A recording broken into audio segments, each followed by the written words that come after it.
What's this? Another Pizza Tower video? Gee, I wonder why we'll make a fourth one. Hey, I gotta make this channel succeed somehow. But still, that doesn't mean I hate talking about Pizza Tower, cause it deserves all the attention it can get. So, I already made a review about the game, I talk about the levels, the bosses. What's there left to talk about?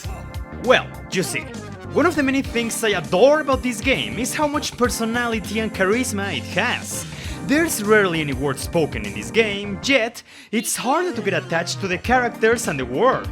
The art style plays a big role in that, but I believe that's something that adds so much charm to the game is how it references and pays homage to what inspired it. I think it's cute how the game acknowledges where it came from, and personally, I think it's fun to find as many Easter eggs and references as possible. And that's what today's topic is about, to go through all of Pizza Tower and see how many references we can find about other media. That's easy to understand, right? Good, then let's begin. It's no secret to anyone that Pizza Tower was inspired by Wario Land. I mean, that's literally how the game was advertised. But more than the level design and some mechanics, you can also see how Peppino Spaghetti likes to pay respects to Wario himself. For example, his shoulder bash animation is, well, literally Wario shoulder bash, his most iconic move in the Wario Land series, a move that is also referenced by Pepperman, but I'll get to that later. Peppino also likes to make nods to Wario in his taunts. One of them has Peppino flexing while facing away from the camera, which is based on Wario's victory pose in Wario Land 4. Or it could be a reference to former Mexican football player Cuauhtémoc Blanco. Mexican joke. I don't even like football. Another taunt and super taunt that could be a nod to Wario are the ones where Peppino points his hands up while grinning. It's not 100% the same, but it's kinda similar to this render from Wario World. Some extra references include the bomb transformation in the beta, where it will work exactly as Flaming Wario, in which you can't control the character except for jumping. But what I really like is the sprite where Peppino grabs a rat balloon. That's clearly the same as Wario grabbing an owl in Wario Land 3. But if you want to see more references that aren't just Wario, Peppino has them in spades. His super jump ability is a reference to the Metroid games, since Samus can get an upgrade called the Speed Boost that lets her do a Shine Spark that works exactly the same way and even has similar sound effects.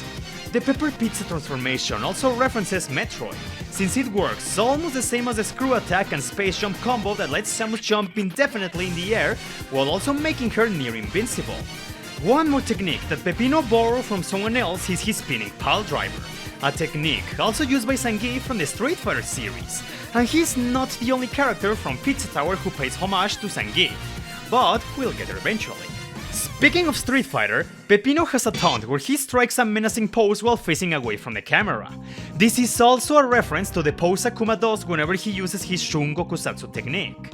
In general, almost all of Peppino's taunts are a reference to something, but what I find most interesting is that there's references to media outside of video games. His taunt, where he's holding a diploma, is based on the specific frame of Dr. Robotnik from the Adventures of Sonic the Hedgehog, and as we will see later, the creator of Pizza Tower has a strong fondness for this cartoon.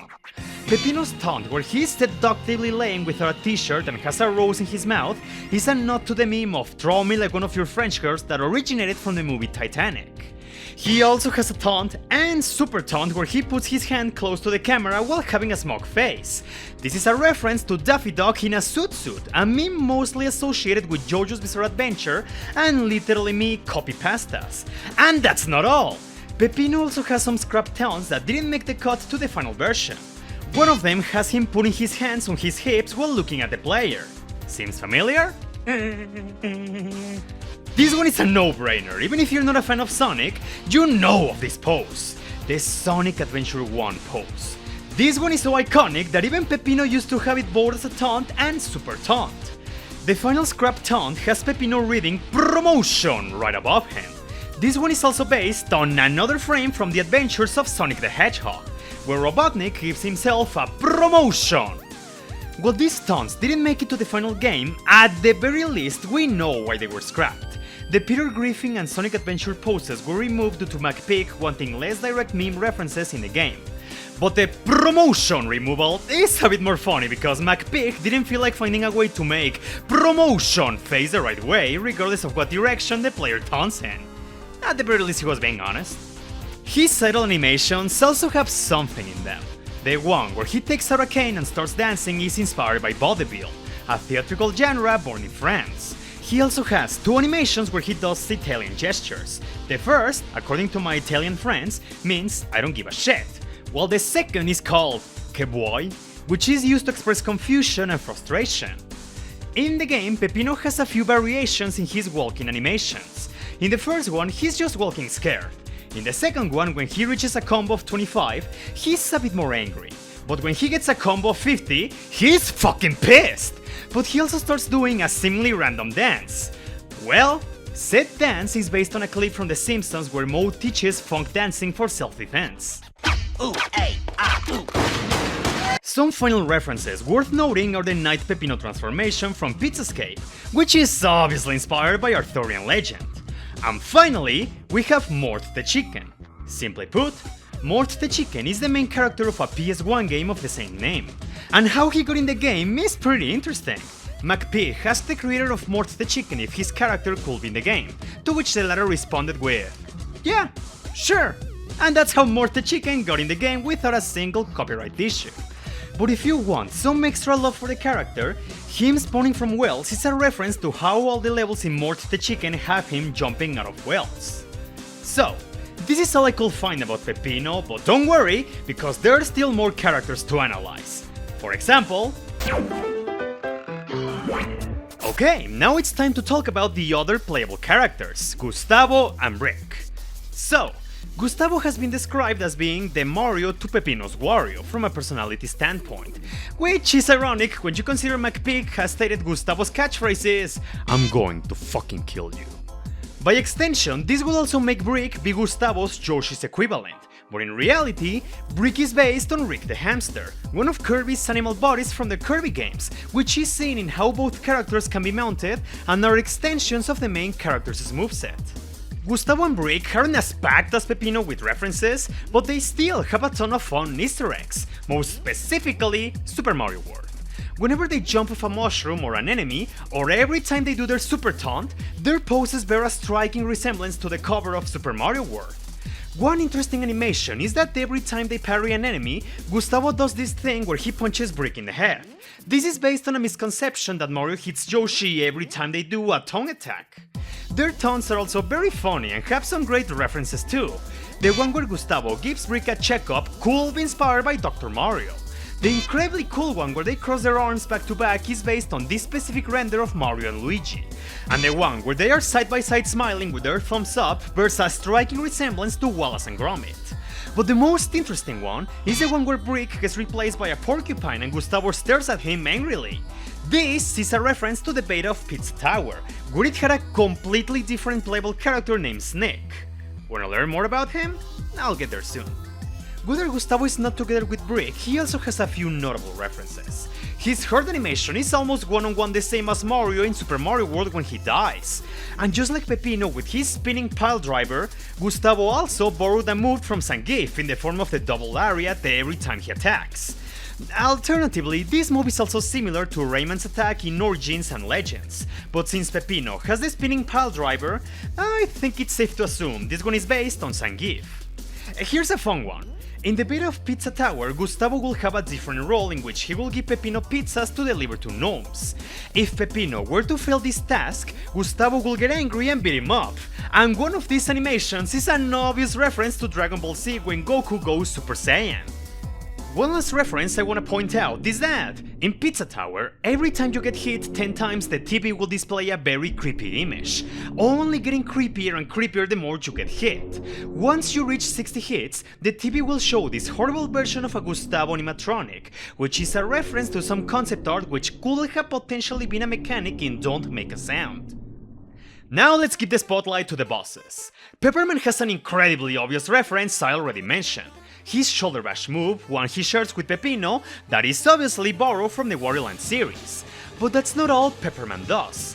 In general, most of his battles seems to be inspired by the final boss in Super Mario Land 2, which, as you may know, is Wario.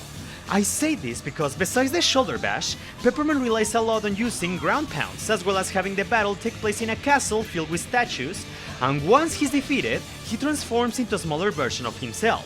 All of these checks with the final Wario boss battle. The Vigilante, everyone's favorite boss. I already said in a previous video that this battle reminded me to a Mega Man Robot Master, but what I forgot to mention is that the beginning of this boss is similar to the Meta Knight battle in Kirby's Adventure, in which he offers you a weapon to fight on equal grounds, and the battle won't begin until you pick up the weapon. Although unlike Meta Knight, Vigilante will stare disappointingly at you if you ignore the pistol. Not to mention, the battle ends in a quick draw event, a minigame that also appears in Kirby's Adventure. One more thing about the Vigilante is that most of his moveset is inspired by the Worm series, using prominent weapons such as a bazooka, a flamethrower, an Uzi, or how him calling down a cow with a radio mimics the concrete donkey from the Worms games. The Noise is the most obvious of them all. His design and name are based on the Noid, the anti-mascot of Domino's Pizza, and just like said character, the Noise hates pizza, preferring candy instead. This comparison is even more direct in the credits, where you can see the Noise wearing a rabbit costume resembling the Noid.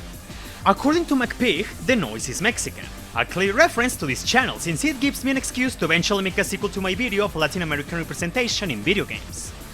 One extra thing about the Noise is that in the previous Pizza Tower video I mentioned the laugh in the background kinda reminded me to the creepy laugh from Sonic CD. What I didn't mention is that the entire song of the Noise, Pumping Hot Stuff, sounds an awful lot to Stardust Speedway from Sonic CD, and it makes a lot of sense. Metal Sonic is a rival to Sonic. The Noise is a rival of Peppino. It all matches so well, and no, really, just listen to this.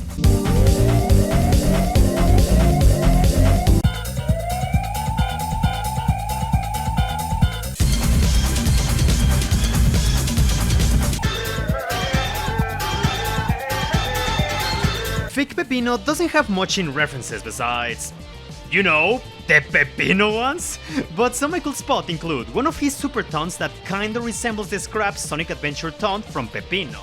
And at the end of his battle, you can see a sign that reads, "To enter, not inside," which is a jab to The Walking Dead, which had this door that could hilariously be read as, "Don't death, open inside." And at the end of it all, we have Pizza Face, and there's not much I could find here honestly. All I can say is that the first phase reminds me a little bit to Bowser's battle in Super Mario World, and that the second phase shares so many similarities to the final boss battle in Zelda's Majora's Mask. But I already talked about that in a previous video, so here it is if you wanna learn more. Okay, here's a small history lesson.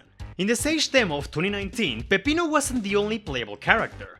He was accompanied by a little mammal called Snick the Porcupine. He didn't make it into the final cut, but you can still see a few references to him in the main game, such as a few missing posters, background elements, Gustavo's taunt, and even find the porcupine himself in a secret room. So, I don't think I need to tell you that Snick is based on Sonic the Hedgehog, and we aren't talking about being an inspiration, no.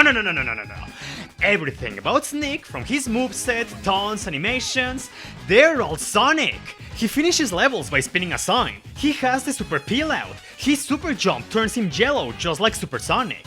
When he body slams the ground, he curls into a ball. When he goes idle, he puts his hands on his hip and stares at the player. His Robot Snick transformation makes him look like Mecha Sonic from Sonic 2. I think you get the point. Snick is literally Sonic.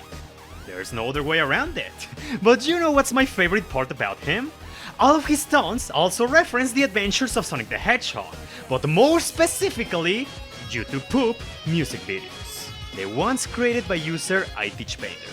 It's such an obscure reference to anyone who doesn't watch YouTube Poops, but as someone who still loves the shit out of them to this day, I think it's so cool. You have Get away, submarine! Skydiving out of the window! Just win the race, just win the race, just win the race! and my personal favorite, Oh boy, I'm gonna make some hedgehog stew in the afternoon! Snick also has an evil doppelganger called Snick EXE, an obvious reference to Sonic EXE, the most well-known Sonic creepypasta. And that's not all! In the pre-release version of Pizza Scare, you can find a Sonic EXE plushie that bears a striking resemblance to the Tails doll, the other most well-known Sonic creepypasta. And if you think the references couldn't be any more shameless, McPeak reveals Snick has his own gang, including iconic characters such as Tail, Boots, Unnamed Pink Porcupine, Dr. Bad Breakfast, and Shadow Snick with iconic catchphrases such as "I'm the coolest" and "I'm the greatest living thing, my duderino." Yeah, I think it's easy to imagine why Snick didn't become a character in the final game. Better not risk the copyright infringement. Now let's quickly move to some level trivia. Cross Cove. I already mentioned this level samples a voice clip from Sonic Rush, but a friend of mine also pointed out it samples a voice clip from Shin Megami Tensei Nocturne.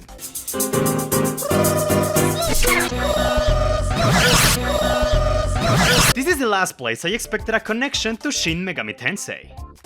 Golf. The title card is a homage to Doom, and it is also possible the level was inspired by a Wario Land 3 minigame where Wario plays golf by shoulder bashing an enemy. Then we have Gnome Forest. We are all already aware of Lario, right? Everybody wanna be a superstar. Well, said meme became so popular in the community that the Secret Room song for Gnome Forest was renamed from A Secret in the Trees to Everybody Wants to Be a Secret. Deep Dish 9's name came from a combination of Deep Dish Pizza and Star Trek Deep Space Nine. The "Oh shit" title card was inspired by the Mario Bros. Arcade game, but most specifically, a commercial from 1983 for the Atari. Another curious fact is that in the background you can spot a drawing of Peppino stylized as Anton, the main character from Anton Blast, another Wario Land inspired indie game that also seems to be in good terms with Pizza Tower. And finally, in the song Tubular Trash Zone, you can hear samples from Sonic 3.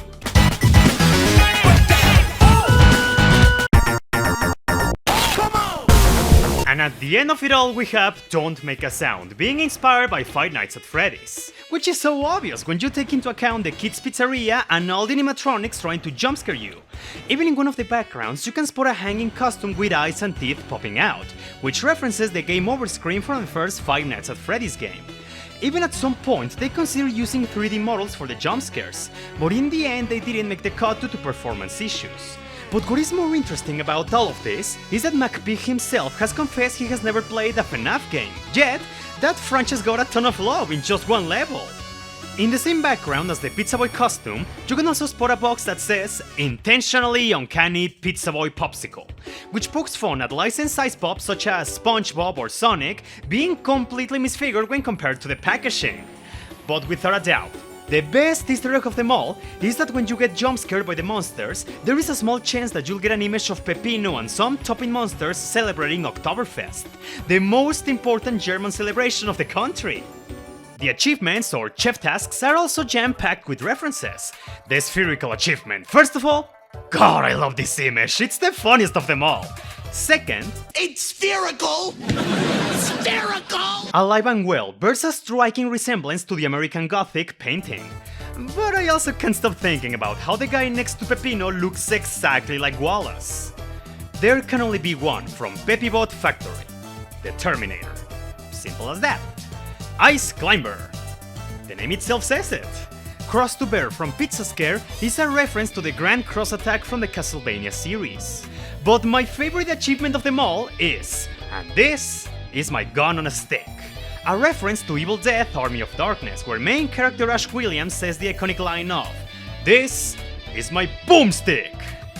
And to finish this video, let's quickly look at some references in the regular enemies. Pillar John. Killing him triggers an escape sequence just like in Wario Land 4. His name is pretty similar to Papa John's, a real-life pizza chain. Swedish Monkey. This enemy was inspired by the fact some Swedish people love to put bananas as a topping on their pizzas. Additionally, this enemy's appearance was based on popular Swedish streamer Vinesauce Joel, whose online persona is portrayed wearing a Viking helmet with Swedish flag colors. Also, the Swedish Monkey's defeat sprite is a reference to Donkey Kong being hurt in the Donkey Kong Country series. Tribe Cheese. Come on, you can't tell me this isn't a Poggers. Kentucky Kenny from Oregano Desert is inspired by real fast food chain KFC. The UFO leaf enemy went through a number of different designs before setting with the final one. These include a cheese line, a slightly different olive, and finally, a frog that looks exactly the same as the one from the meme of "It is Wednesday, my dudes." Now, we all know Mort the Chicken is the only guest character in Pizza Tower, right?